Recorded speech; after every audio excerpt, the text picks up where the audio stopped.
Anong akala mo, Arthur, ha? Hindi sila ang iniisip ko? Kaya nga ako galit na galit sa'yo dahil sila ang iniisip ko.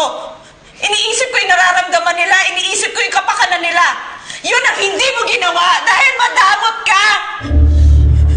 Kasi ang iniisip mo lang yung sarili mo!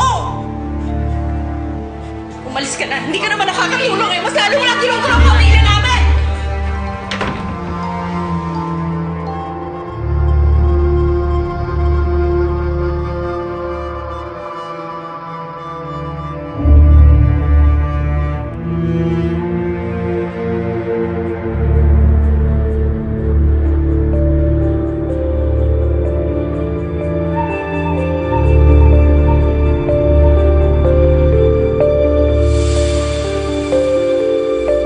Sorry, the number you have reached is not in service.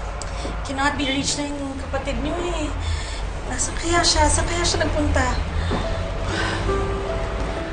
Yung mga ate kasi dapat sinabi mo na yung totoo eh. Para ready sa bago sabihin Tita Josephine yung totoo. Teka, bakit ako sinisisi mo? Di ba ikaw naman itong una nakaalam? Dapat ikaw yung nagsabi. Edwin, darling, huwag na nga kayong mag-away. Lahat naman tayo gustong protektahan ng kapatid nyo. Nangyari nang nangyari. Walang may kasalanan. Alam niyo kung ano dapat niyong gawin? Magkaisa kayo para mahanap si Celine. Lola, paano po kami magkakaisa? Kung hindi naman po yung family namin. Hey anak, nandito pa naman ako eh. Alam mo kung tutuusin, kasalanan ko kasi to eh. Kung maayos kong pinakitunguhan si Celine, sana hindi niya hinanap si Josephine. Sana hindi nangyari to. Mami, wala kang kasalanan. Sa don't worry, darling.